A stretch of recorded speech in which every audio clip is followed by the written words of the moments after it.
core, maybe.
That way.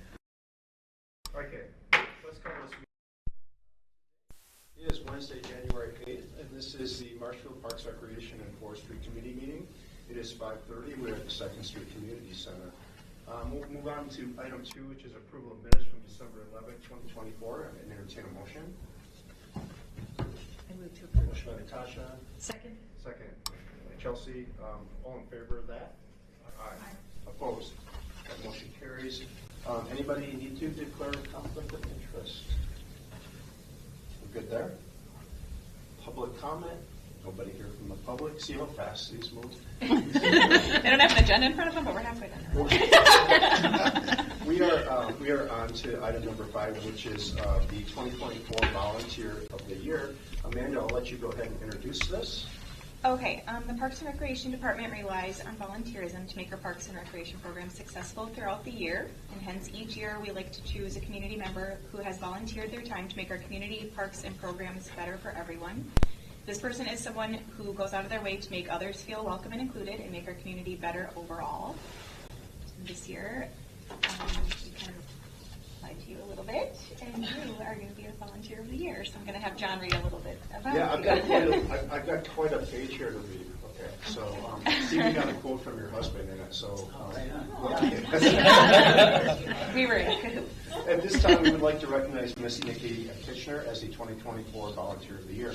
Nikki has been involved in fall soccer as long as her kids have been enrolled. Specifically, she has coached and recruited assistant coaches for several teams each season. In addition to coaching and recruiting coaches and helpers, she also encourages kids to get enrolled in the program and experience fall soccer for the fundamentals and for the camaraderie. She takes coaching seriously and encourages kids to do the best while learning. In addition to being a volunteer coach for our programs, Nikki also volunteers at her children's schools, youth sports programs, and church. She chaperones various school events, leads small group discussions, leads marriage prep sessions, and organizes community programs for parents and children. She also coaches sports and runs a youth soccer program through her children's school in order to share her experience or expertise in athletics, while also giving children the opportunity to remain active. Generally speaking, you're super busy. And here's where your husband comes in. Your husband states, generally speaking, Nikki really goes out of her way to make sure people feel included. She extends personal invitations to encourage participation and loves to introduce friends and acquaintances that might not know each other. I think she contributes and adds to the community and groups that she's a part of, making them better for all. So overall, Nikki, your volunteer efforts are admirable, and you're incredibly deserving of recognition for everything you do. Our community is lucky to have someone who cares so much. So, on behalf of the Parks, Recreation, and Forestry Committee, I'm pleased to present Miss Nikki Kitchener with the 2024 Parks and Recreation Volunteer of the Year Award. So, you get a plaque. And a picture. Oh. And your name goes on the wall forever. Oh my goodness. Yeah, you want Amanda to do it? No, yes. No? No, I don't need to. Yep. Yeah. Oh, yeah. Yep. Thank you for agreeing. Thank you for All right. agreeing. So, will you take this and hand that over to her? You're not going to be in this picture. I've got the camera. Okay. It's in my hand. You should actually be in here too. You want to jump in? I can take the Get in picture. there. Everyone get in now. Yeah. You want to take two, all right? This is so cute. Go sideways. I don't know if I trust him. It's He's just taking selfies. I should Thank you. Sorry to tease you, but no, thank you. Really, thank you very much. Thank you. All right, you just missed it, Chris. I see that. Well done, nice job, thank you. I'll email you a little more of what we do. Okay. Thanks for coming down to Great. me. Well, thank you. Yeah. Yeah, yeah. I've been emailing him a little bit to try to get my details and stuff, so. Have a great night, guys. Thank you. Thanks again. All right, we're going to go on to item 6, which is the strategic plan update. Justin.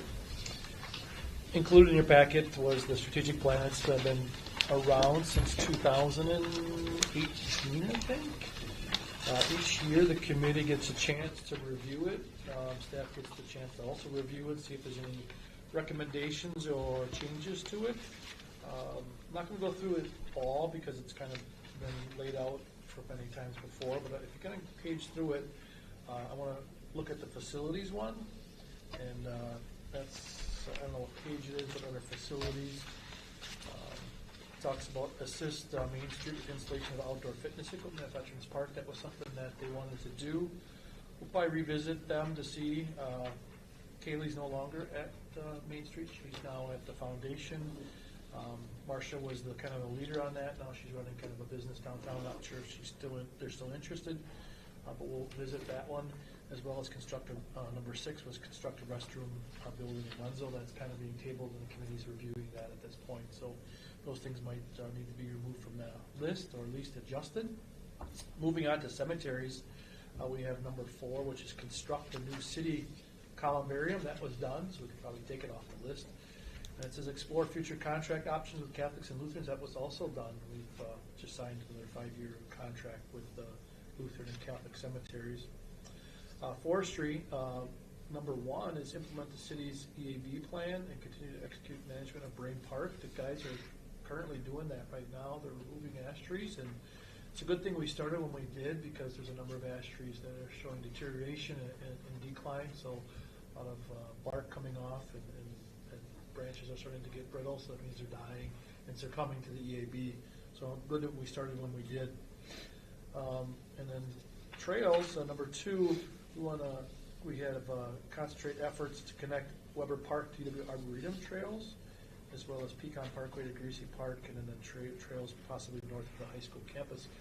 We're going to try to get that done this year. We're trying to get a donation secured for a consulting firm to come up with some design work for the Pecan Parkway to Greasy Park Trail for consideration. So those are just a couple of highlights in the strategic plan. So what we will look to do is, if you guys have any comments or thoughts, you can share them with me today, or you can email me, and then we'll implement and make changes for approval at the next meeting. So has staff had a chance to look at this one and put new input into this one? Like, I know things are completed, but are there any things that you guys will be adding yet that aren't on here that you can think of? I think there will be. I mean, we try to kind of carry a balance of like 4 or 5 objectives under each one, so we don't want to have like one objective under one category. It looks kind of odd. So there might be other things that the staff may come up with, but. Okay. Got any questions for Justin on this? Go ahead.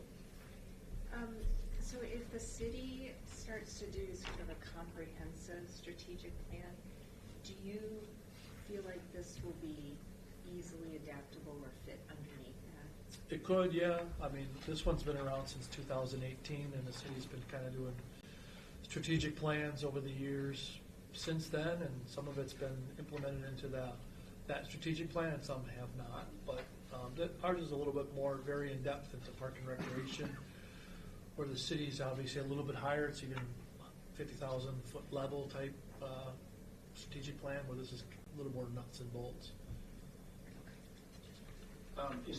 So I think I know where you're going with this maybe. Like, is it the intent of this strategic plan to support the city's strategic plan, right? I mean, so should items in here be, included if they support the strategic plan of the city? Is that what you're thinking, or no? I could be wrong, but I feel like that's how hopefully a corporation would work. Exactly. Where you would have sort of an overarching, and then every department would support whatever the overarching was. So hopefully, whatever comes up as a strategic plan will also sort of encompass this. Yeah, I believe the council's going to be going through some strategic planning processes this year, so they're hoping to get some good results out of that. Whatever comes of that, we'll see how this can be either integrated or adjusted or changed to see if it fits, or maybe there's nothing at all that happens. That could be the case too. I really don't know. We'll just see what happens with the strategic plan from the city's perspective. Does anybody have specific comments today about what they'd like to see in the strategic plan or discussion items today? Okay, so what I would ask then is, give it a good review, think about it, and then shoot out a message to Justin if you have suggestions for changes or additions. And that's what we've done in the past, and that's worked out pretty well. Feel free to review and give me your thoughts, or even if you have questions on what does that actually mean. With regards to talking about the Pecan Parkway to Greasy Park, you said you were trying to get donations to get a consultant in on it. We've been having discussions with a donor who was interested in helping with trail development. Okay. And the donor was going to give us a donation this year, so want to make sure that that's still going to go into effect. Okay. And then if that is, then to secure some sort of consultant through an RFP process to help with design of a possible trail. Okay. And then would be like applying for grants and stuff to help actually execute that? Yep, that would be the goal, is we kind of come up with a plan and a cost estimate, and then go ahead and try to secure some DOT or DNR grant funding for trail development over there. It's a longer term process. It might be 2, 3, 5 year process, but it's still, you got to make that first step. Sure. Okay. Yeah, an example is the Adler Road Trail, right? I mean, I think we talked about that maybe 6 years ago. In first, securing that 75%, 80%, whatever it was with the DOT. Maybe it was even 7 years ago. Then it got delayed. Yeah, so it can take a while. When are you approving this, Justin, by next meeting? Yeah, it can be approved at the next meeting or even tabled till March, but it's up to you guys on usually just introduced in one meeting and then approved at the next meeting. Go ahead. One more question. Yeah. Do you guys, like Ben, this is more specifically for you, is there ever any sort of look at, we're expanding trails, I'm gonna need this expansion of staff to help maintain it, or of equipment? Thanks, or- staff, I mean, like, does that- ideally, yes, but realistically, it doesn't usually happen. Is that ever looked at though, to say X amount of trail needs this much to maintain? No, but, I mean, we do plan for, in our operating budgets, a certain amount of money each year for like crack filling and seal coating. Justin puts in the CIP right now, every other year, some funds, for trail maintenance. So it's usually more money than more staff. Most of that work is contracted out. So. Okay. Okay. Anybody else? Okay, let Justin know if you'd like to see changes, if you have any questions going forward. All right, we're on to item number 7. This is the bicycle ordinance. Justin, I'm going to let you. Well, I'll do a brief introduction. It's just, I'm going to just maybe set the table for Alderperson Tompkins to talk, but at the December meeting, she just asked for us to share these 2 documents, which I did share. We'll talk about the smoking one next, but the bicycle ordinance. And just she felt there was probably could be just some things to be updated or removed or adjusted in it. I included it in your packet. It's a pretty short ordinance, but I didn't really know what to do with it because our department itself doesn't really, I would assume this is more of a police or transportation, maybe an engineering or planning document, not really a park and rec thing because we don't have really any jurisdiction over the streets or the sidewalks. But we figured we'll start here at least and then go from there. Yeah, I think some of our policies and ordinances get sort of buried and maybe not revisited. And I don't know when this was last updated. Oh, it says 2002 maybe, but there's a 1982. Anyhow, some of the things, so I read through it, and if you read through it, you might find things that you say, hey, what is this, or does it make sense? But what I thought maybe we could do is look at, are there some things that strike us as outdated? Could we kind of highlight them? And then could this be taken to have who would say what is legal, what's required, etc. And can we update this? And then it would be something that then the council would vote to update or not. So I sort of was looking at 6, 7, 8. The number 6, that anyone under the age of 12 can't be on a bike after 9 p.m. I'm actually not sure. Is there a curfew for the age of 12? Would be a police question? That would be- Our park hours are 10:30. Your park hours are 10:30, okay. Because to me, it seems a little arbitrary to say if you're under the age of, if you're 11 and a half, you can't be on a bike and it's not dark yet at 9:15 or whatever, in the summer. So to me, I didn't know if that was a curfew thing, but why is that in the bicycle code? So I don't know if anyone has opinions. No.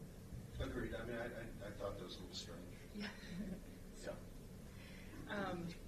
and then number 7, where it says you have to have one hand on the bike. I mean, I understand the intent of that. The intent is you're safe, but at the same time, as a biker, there are often times where I will come up and not have both hands, just because it's not comfortable to be crouched down all the time.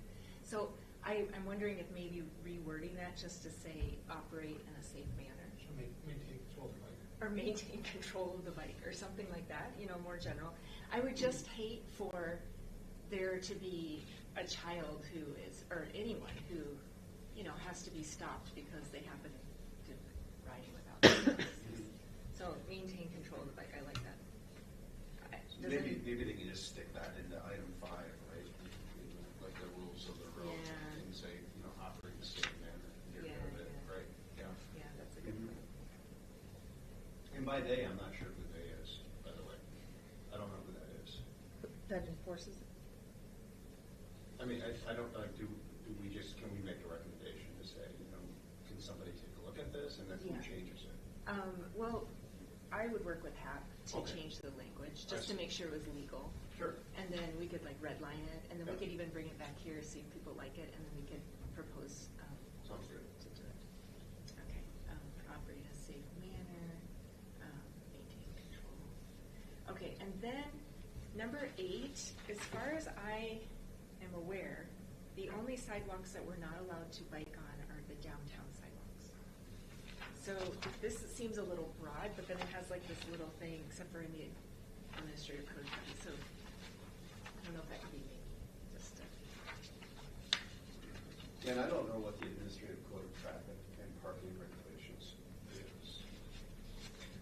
Right? I don't know what that is. Yeah. Yeah. yeah. So I don't know if that necessarily, maybe we, I mean, because to say refer to that, then to me, that's also not clear to people if they want to look up what it is. I have a question, just from the reports. Are we getting a lot of complaints of kids getting pulled over by cops because of? There was a kid that was fined. Yeah. So, Okay. yeah. So anyhow, it's just good that, like, if we're gonna have rules, to me, I mean, we might have rules that make sense, Mhm. or updated and stuff like that. And then there's just like the penalties and stuff like that, different ages, whether it's the parents are gonna pay for it or the child, things like that. But I think that's more legal. How do you feel about the, I read the one thing in here about bikes have to be, they can't be side by side. And so really, there's no, everything has to be single file. Yeah. I think that's in, Five. Yeah, five. yeah. Yeah, I'm not sure I agree with that. I think there's lots of times where it's perfectly safe for people to ride side by side on the side of the road or on the trail, right? Yeah. Well, when I would ride with my younger kids, I would always try to ride with them next to me, so I Right. was closer to traffic than Exactly. they were. Yeah. Yeah. So that would be good to look, is that like a state statute, or is this just something that we have in here? Yep. But I can definitely look into that. Yep. Okay.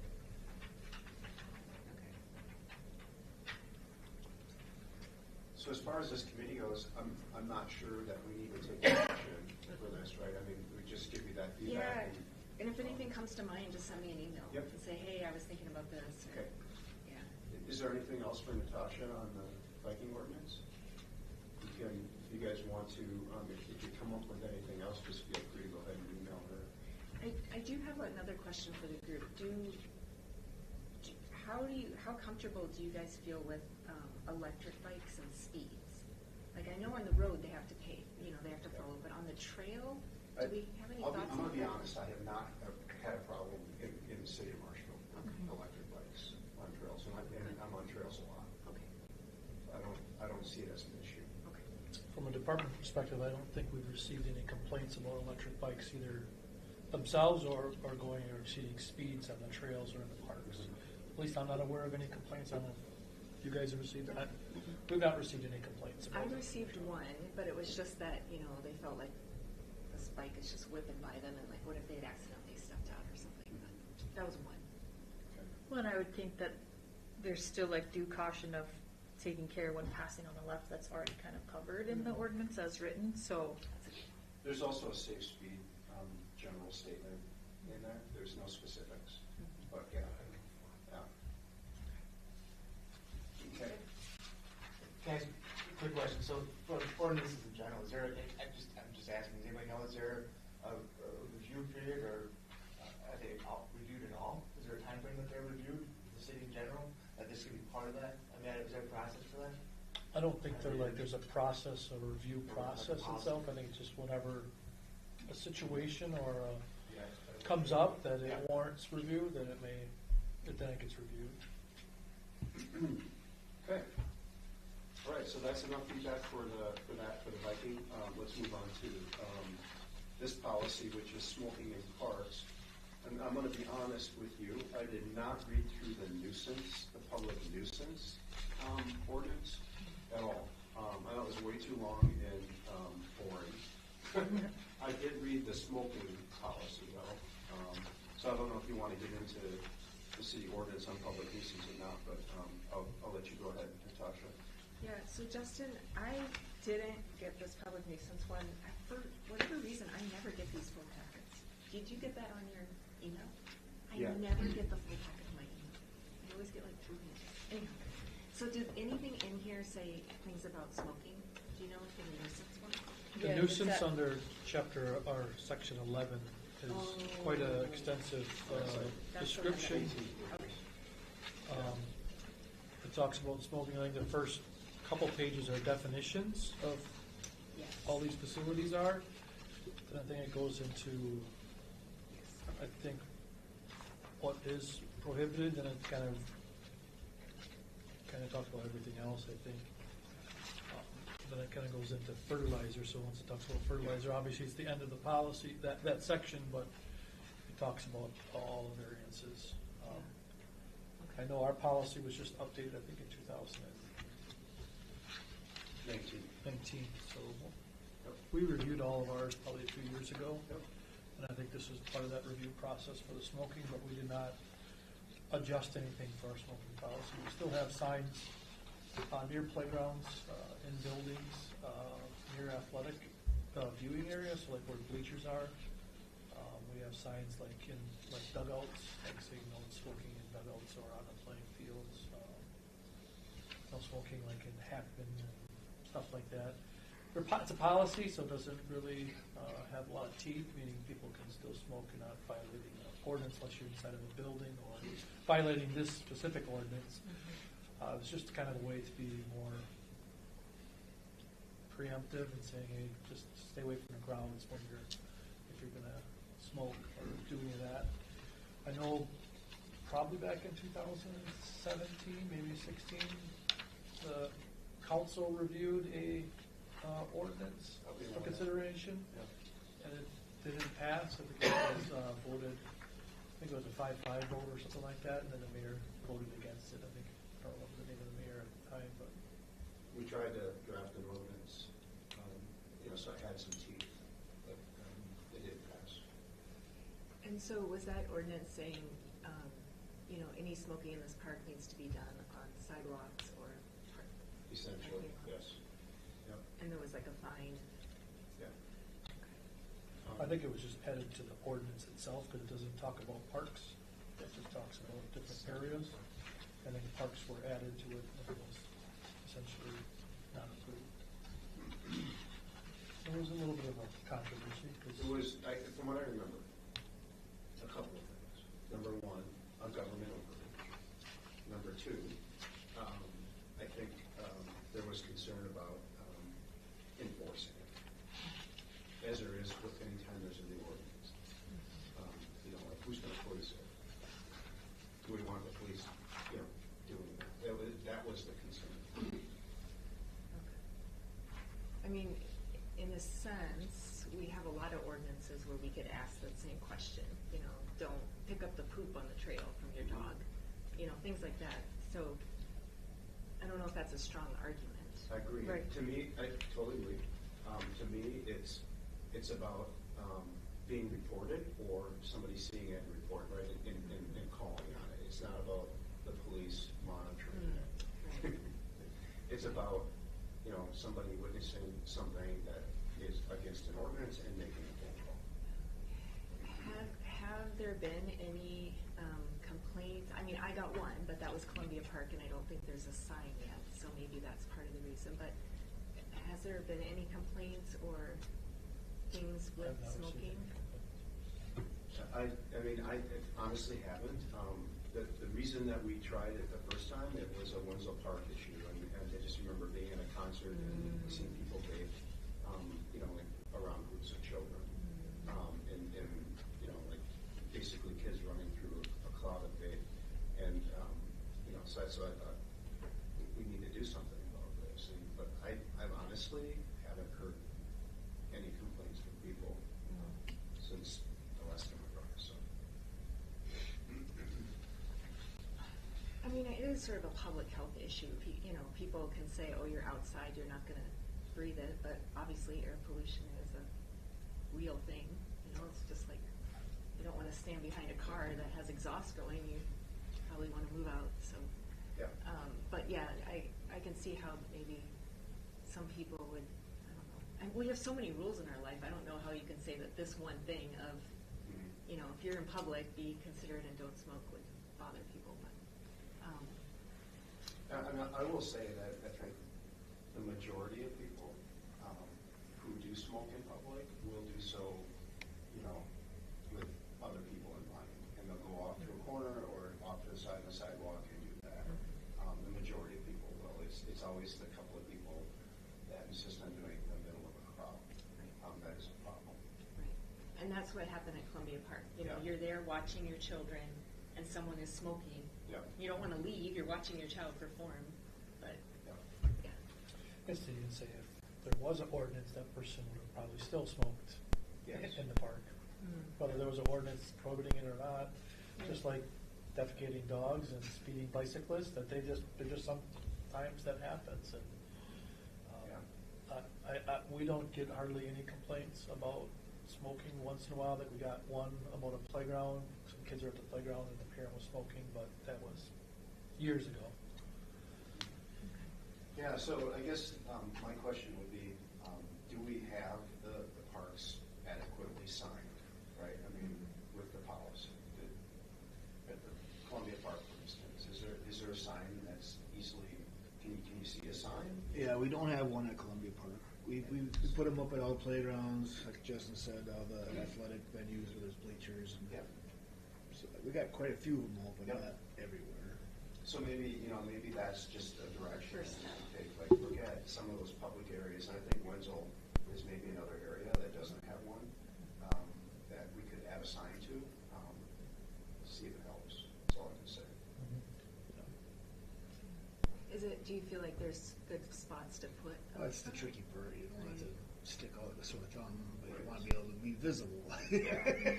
You know, Right. like at the zoo, we put them all right where our zoo signs are. Right. So that made sense. That was an easy one. The shelters are pretty easy because you can put them by our shelter rules. Right. But where do you put it at the band show? Where do you put it at Wenzel? Right. You have to put one every corner, and then it becomes kind of an issue. Right, that's right. Right. You know, I don't want to look goofy either. You know, I don't know.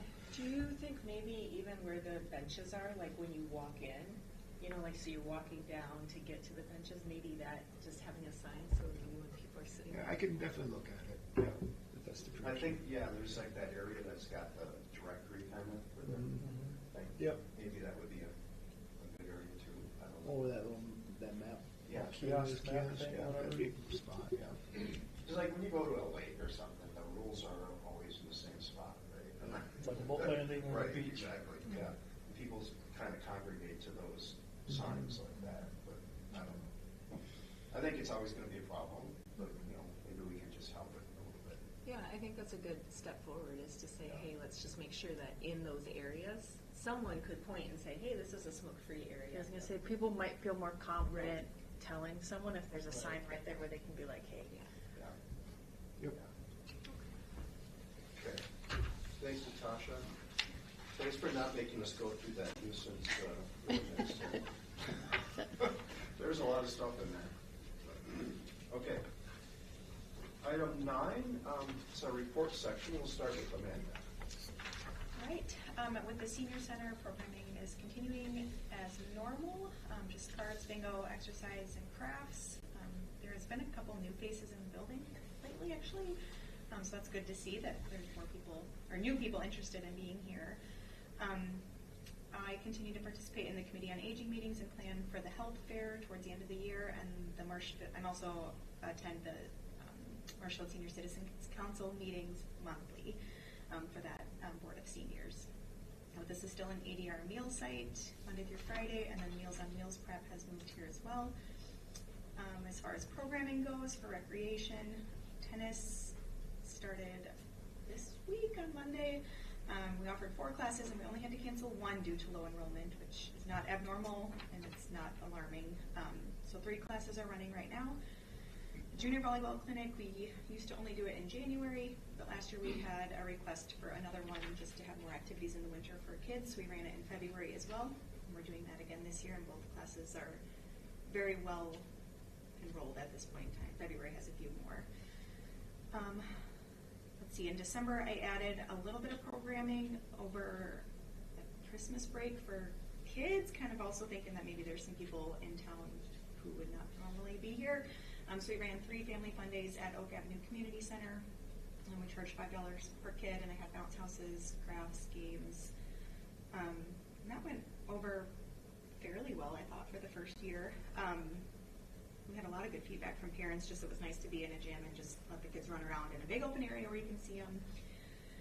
And then we also ran 2 pickleball 101 classes. Instead of making it free, we charged $10 because we kind of found that if you make it free, they actually don't feel obligated to come. And then there's people on the waiting list that could have gone. So we charged $10 for just a 2-hour session twice over that week in December, and those classes were full, and actually people on the waiting list just wanted to go listen to like the rules and stuff. So that was, I thought that was successful. Registration for Little Tyke Soccer has started. Again, that was one that was pretty popular that used to only be ran in February, and this year we're running it in February and March, just like we did last year. I have to change this because that's wrong up there. And then adult volleyball we have going 3 nights a week as well with 35 teams. As far as, this should probably be under pool stuff, but I'm getting my lifeguard instructor certification recertified this coming Sunday, and it's good for 2 years. We'll be able to certify the lifeguards at the pool. The winter brochure is out. We're currently working on the summer brochure, which will come out ideally by spring break, but usually it's more like the first week in April.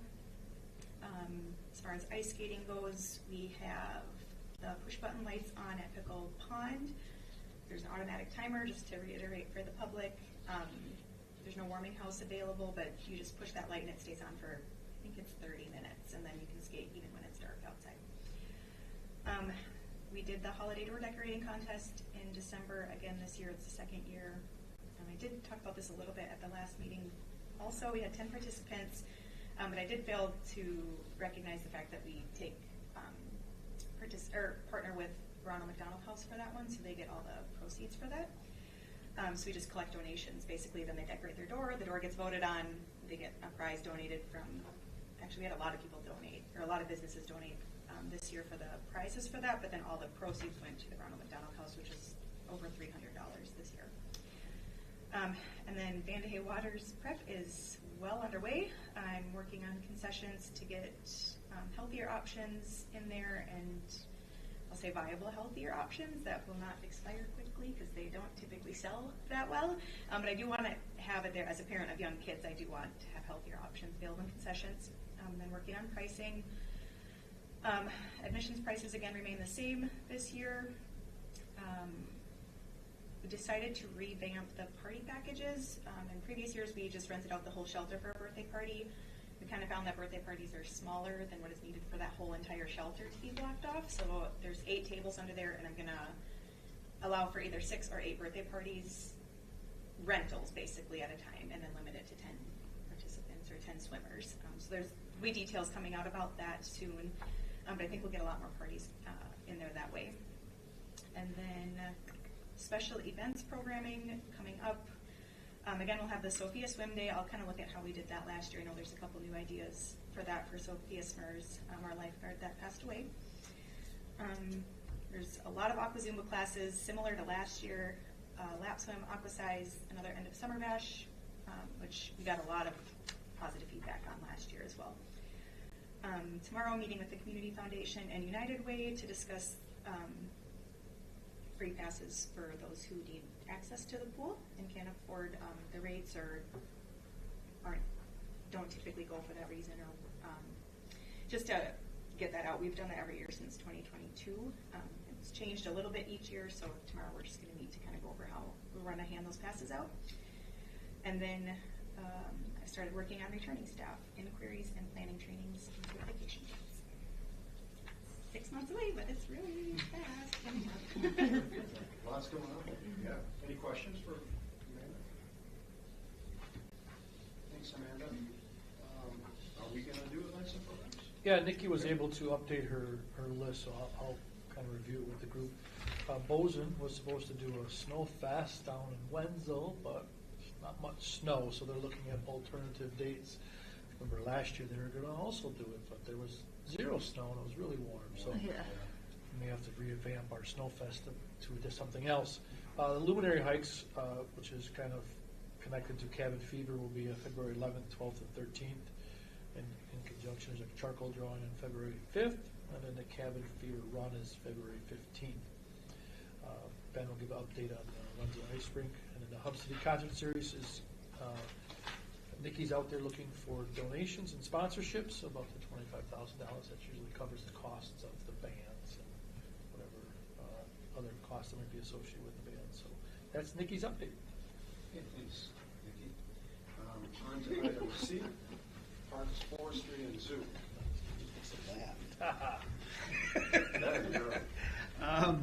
I guess the biggest things are the guys are working hard on getting the rinks ready. The show palace we've had ready since before Christmas break, and it's holding really well. I anticipate opening Wenzel and Pickle Pond probably tomorrow. We came in the last 2 nights. Got a guy coming in early this morning again. I think we'll be ready to rock with those. Hasn't been a whole lot of snow and ice removal, but we do that as needed. Really, this time of year, we work a lot on forestry operations. The log sale from last year that we were not able to get out of the woods because it got warm too quick sold, and they are being removed now. One buyer bought all the logs. And the guys are right now removing this year's harvest. You'll see the street department and our park staff in there removing and making new piles. So they'll be in there probably most of the month of January and into February. And then we'll put those on auction as well and hopefully have them out by the end of February if the weather holds. So, Can you tell me how much you sold for?